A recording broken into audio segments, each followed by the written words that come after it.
네, 안녕하세요. 오늘은 이집트 9번째 이야기 설명을 좀 드리도록 하겠습니다. 쿠프, 카프라, 멘카우르 이후로 세워진 기자의 피라미드는 거의 저 규모가 점점점 거의 작아졌다. 여러분들 보시는 제 3대 피라미드 중에서 제일 작은 멘카우르 피라미드보다 규모가 점점점 작아졌다. 그 얘기는 뭐냐? 상주 때 이후로 바로 멘카우르의 치세부터 세락의 길을 건넌다. 이렇게 생각을 하시면 되겠습니다. 멘카우르 다음의 파라오는 세세스카프 파라오인데, 이 파라오는 멘카우르의 피라미드를 이어서 완공을 시키죠. 그런데 본인의 피라미드를 남기지 않는다. 왜냐하면 저희가 발견을 하지 못했기 때문에 아직. 아니면 정말 남기지 못했을까? 그렇게 생각할 수 있겠고요. 그리고 제5왕조의 첫째 파라오는 우제르카프인데, 우제르카프는 대신간, 헬리오폴리스의 대신간의 아들이었는데, 이 친구에 대한, 이 파라오에 대한 업적이나 그런 게 거의 남겨져 있지 않아서 저희가 설명드리기가 참 모호합니다. 그런데 특이한 거는 사카라의 자신의 피라미드를 만들었다. 이렇게 생각하시면 되겠고, 그 이온 파라오는 사오라도인데, 피라미드를 건설했는데, 이 친구는 사카라의 피라미드를 완공한 게 아니라 그 중간 위치한 사카라하고 기자하고 사카라의 중간 위치한 아부시루의 피라미드를 건설했는데요. 특이한 게는 규모는 훨씬 작았겠죠. 그렇게 생각하시면 되겠고, 사우라 시대에는 좀 특이할 점이 몇 가지가 있는데, 피라미드보다 태양신전에 더 힘을 기울였다 생각하면 되는데, 태양신전은 어떻게 써있나? 어떻게 생겼냐? 중앙에 피라미드하고 유사한 오벨리스크형의 건물이 있고요. 옆에는 벨리 신전하고 상신전, 참베르가 따로 있다. 이렇게 생각하면 되는데, 말 그대로 태양신전은 태양을 숭배하기 위한 신전이다 생각하시면 되겠고, 그런데 참 특이하죠? 갑자기 피라미드에서 태양신전으로 또 넘어간다. 이런 얘기는 뭐냐? 태양신앙의 영향이 좀 많이 커졌다. 이렇게 생각을 하시면 되지 않을까 생각을 합니다. 카프라 이후로 파라오의 이름에 태양신 라의 이름이 많이 달라붙는 경우를 우리가 또 많이 볼 수 있기 때문에 그런 영향이 받은 게 아닌가 또 생각을 할 수가 있겠습니다. 제5왕조 최후의 파라오는 두 파라오가 있는데, 제드카라하고 은하수였는데요. 제드카라 때는 피라미드 건설이 아부시루에서 또 사카라로 바뀝니다. 그러니까 기자, 아부시루, 사카라 왔다 갔다 하면서 피라미드의 장소가 바뀐다 생각을 하시면 되는데, 이 제드카라부터 제6왕조 페피 2세 때까지는 신기하게도 파피루스 문서가 많이 발굴되는데, 그 내용에 보면 재산 관리, 금전 거래 이런 내용들이 많아서 당시의 시대상을 좀 알 수 있을까? 우리가 또 그렇게 추측을 할 수 있겠고요. 중대한 변화가 있는데 이때 태양 신전이 또 건설이 중단되고요. 갑자기 또 태양 신전의 건설이 중단되고 바로 조선 숭배로 돌아가는 하나의 건설이 좀 주요해진다 이렇게 생각하면 되는데, 우나스의 피라미드는 이 규모가 아주 작은데 특이할 점이 있습니다. 특이할 점은 뭐냐? 내부 벽에 거대한 정말 꽉 차게 히에로글리프가 쓰여져 있다는 거예요. 여러분들 대피라미드 내부 보셨고 여태까지 피라미드에 대한 설명 들었는데, 어떤 피라미드에도 이전까지는 피라미드 내부에 히에로글리프라든지 벽화가 존재하지 않았었어요. 그런데 바로 우나스 피라미드에 보면 피라미드 텍스트가 어마어마하게 많이 써 있는 거예요. 그래서 이거는 현존하는 가장 오래된 피라미드 텍스트다 이렇게 알려져 있고요. 피라미드 텍스트는 말 그대로 피라미드 내부에 히에로그래프가 써져 있는 것을 우리가 피라미드 텍스트라고 얘기를 합니다. 보통 왕이 신들 밑으로 가는 승천할 때 주문집이라든지 후일 왕에 대한 것도 써 있고, 코피 텍스트라든지 나중에는 사자에서로 발전한다 이렇게 생각하면 되겠습니다. 운하수는 내용을 보면 거기에 사후 번영이나 충문 같은 게 써 있는 것 같고요. 태양 신앙하고, 그런데 특이하게 태양하고 관련된 내용들은 많이 적혀 있지 않고 오히려 오시리스하고 관련된 내용이 더 많이 적혀 있다. 예, 이런 거를 보면 아마 조상에 대한 숭배를 더 암시하는 게 아닌가 우리가 좀 생각을 할 수 있겠고요. 제 유광조의 피라미드 텍스트는 그때는 왜냐면 우왕조의 마지막 파라오가 우나스라고 그랬죠. 그리고 제 유광조 때는 우나스 때부터 피라미드 텍스트가 발견됐다고 했는데 제 유광조 때는 모든 파라오의 피라미드 텍스트화가 발견이 됩니다. 일반화됩니다. 일반화되고 피라미드 텍스트를 발견한 사람은 누구냐? 프랑스의 고고학자 가스통 마스페로인데 이 친구가 결국 피라미드 텍스트를 발견해내고 피라미드 텍스트를 해독을 하고 노력을 합니다. 그 이후로 이 친구 완전히 해독을 못하지만 그 후에 많은 고고학자들이 해독을 하려고 학자들이 노력을 하는데 해독을 했다고 하는데도 불구하고 의미를 이해하기가 너무 어렵다고 해요. 왜 어려울까요? 낱말 하나하나 해석이 어려울 뿐만이 아니라 논리의 일관성도 전혀 없답니다. 그래서 이거를 어떻게 해석을 해야 되는지 아직도 불확실하다. 그렇게 생각하시면 되겠고, 사실은 뭐 많은 사람들이 지금 현재 히에로글리프는 해독이 되지 않냐 그렇게 얘기를 하는데도 불구하고 아직까지 정확하게 해독을 하지 못한다. 이해하기가 쉽지 않은 것이 바로 히에로글리프다. 이렇게 생각을 하시면 되겠습니다.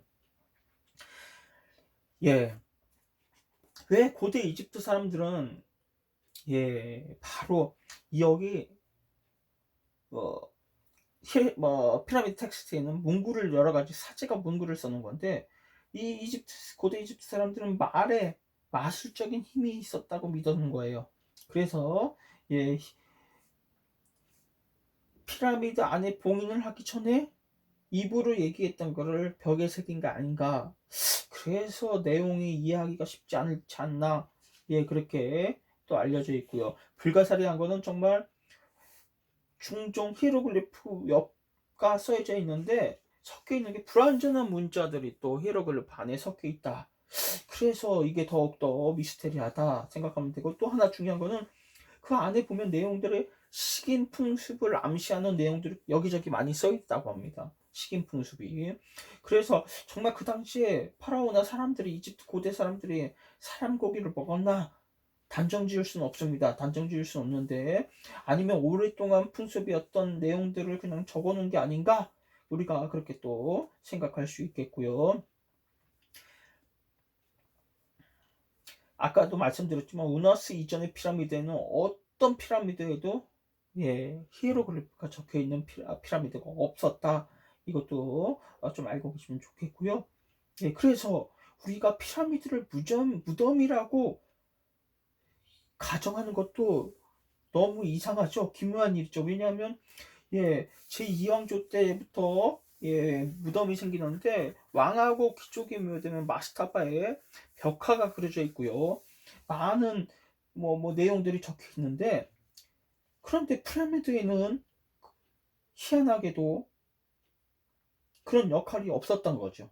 그런데 제6왕조 그러니까 제5왕조 말기 우나스 때부터 피라미드 안에 벽화와 피라미드 텍스트가 히에로글리프가 적혀 있기 시작했다고 하니까 정말 우리가 그 피라미드의 시발점이 정말 왕의 무덤이었을까? 이건 참 어울리지 않지 않나? 이건 좀 고민을 해봐야 되지 않는 사실인가? 다시 한번 말씀을 좀 드립니다. 우나수가 최후의 왕이라고 했는데 제6왕조로 가보시면 유광조는 거의 이광조 때 이제 고대 왕국이 멸망을 한다 이렇게 생각을 하시면 돼요. 그런데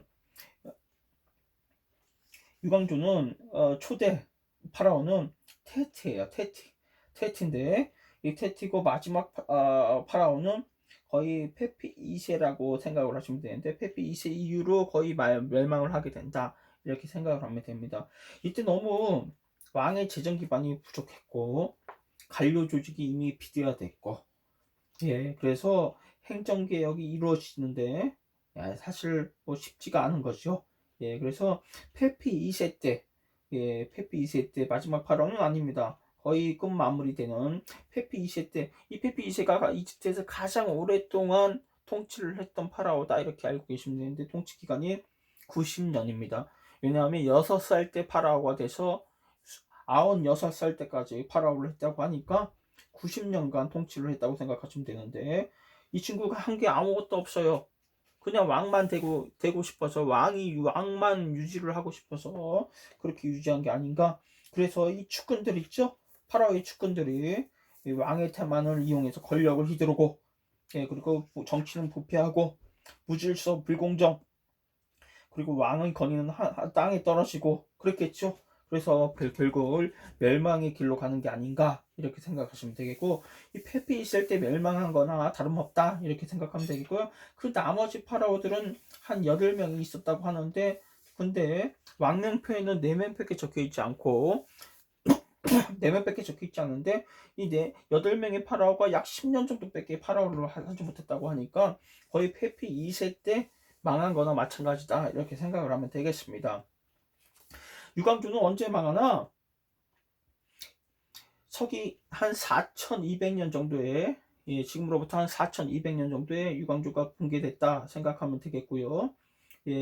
가장 중요한 원인은 페피 2세의 장기 집권도 있었고 그 다음에 뭐 여러 가지 복합적인 일 때문에 멸망을 하게 된 것이다 이렇게 생각하면 되는데 피라미드나 태양 신전을 자꾸 건립을 하면서 그러면서 재정이 피폐되고 그리고 이집트의 영광을 여기저기 이 나라 저 나라에 알린다고 대원정을 빈번하게 하고 그러면서 점점점 멸망할 길을 다스리는 게 아닌가 가는 게 아닌가 우리가 생각을 할 수가 있겠습니다. 이때 보면 제6왕주가 멸망할 무렵에 아주 충신이 하나 있었다고 하는데 이프엘이라는 충신이 있었다고 해요. 왜냐하면 이 친구의 제6왕주 멸망할 무렵 때 이 친구의 이프엘의 교훈이라는 파피루스가 발견이 되는데 거기 보면 그 당시 시대상이 어땠는지 우리가 또 알 수 있는데 간단하게 그 파피루스에 써 있는 내용을 읽어보면 정말로 마음은 광포하다. 나라 안에 괴질이 돌아 가는 곳마다 피가 흐른다. 죽음이 부족한 게 아니니 저 앞에 미라의 포대가 고하고 있다. 너무나 많은 시체가 강물에 배정되고 있다. 강물은 무덤이 되고 미라를 만드는 곳은 강물이 되고 말았다. 진정 귀족들은 탄식하고 가난한 자들은 기쁨에 넘쳐 있었다. 방방곡곡에서 말한다. 새도 있는 자를 추방하자. 나라 안은 불결하고 이제는 흰 옷을 입은 사람이 없다. 국토는 도르래처럼 회전하고 있다. 도둑이 부자이고 부자는 약탈자가 되었다. 진실로 충실한 하인은 가난한 자는 참으로 두려운 일이다. 어떻게 하면 좋을까? 강은 그야말로 핏물이다. 사람들은 물을 마실 수 없다. 사람들은 시신에게서 뒷걸음질 치고 물을 찾느나 목이 탄다. 뭐 이런 내용입니다. 그래서 그 당시 시대상을 이 파피루스 문서를 통해서 우리가 알 수 있지 않나 생각하고요. 종교 문서는 찢기고 피라미드는 荒폐해지고 귤은 없어지고 이래서 결국은 바로 유광조대 때 고대 왕조가 멸망한다 생각하시면 되겠습니다. 고대 왕조가 멸망하고 유광조 때 멸망을 하고 그 다음에 우리가 이집트 역사를 제1중간기라고 합니다. 암흑시대인데 사실 제일 7왕조 때부터 11왕조 때까지 우리가 4왕조 기간을 우리가 140년의 세월인데 이 기간을 암흑의 시대라고 하는데 통일왕국이 없었습니다. 그렇게 하는데 그래서 군왕하고 소왕국들이 이집트 나일강 주변에 넘쳐났다 이렇게 생각하면 되는데 운이 좋았던 거는 외국의 침략은 이때 없었다. 외부인들의 침략은 그게 참 좋은 운이 좋았던 거고요. 그로부터 140년 후에 테벳, 지금의 룩스 지역을 예전엔 테벳이라고 불렀어요. 테벳의 지호 멘투호프테 2세가 결국 이집트를 다시 재통일합니다. 우리가 멘투호프테프 2세가 통일하는 시점부터 우리가 뭐라고 얘기하냐? 중왕국, 이집트에서 중왕국 시기다. 우리가 그렇게 얘기를 하고 중왕국 시기의 출발점은 멘투호테프 2세, 우리가 바로 12대 왕조다 이렇게 얘기를 한다. 그렇게 알고 계시면 되겠습니다. 예나 지금이나 똑같죠? 정치는 예나 지금이나 똑같지 않나 생각되고요. 파라오 그러니까 왕, 대통령 이런 사람들을 어떻게 통치하느냐에 따라서 정말 국민들이 받는 여러 가지 그런 영향을 예, 우리가 또 볼 수 있겠고요. 그래서 지금도 마찬가지 아닌가 생각되는데, 예, 예나 지금이나 똑같습니다. 예, 그러니까 예나 지금이나 종교에 사람들이 집착을 하고 내세 세상을 갖고 또 정치에 대해서 사람들이 탐욕을 갖고 뭐 그러면서 예, 결국 피해를 보는 거는 예, 일반 서민들, 시민들이 아닌가 그런 생각을 또 해봅니다. 예, 오늘은 여기까지 가고요. 예, 또 내일 다음에 또 뵙도록 하겠습니다. 예, 감사합니다.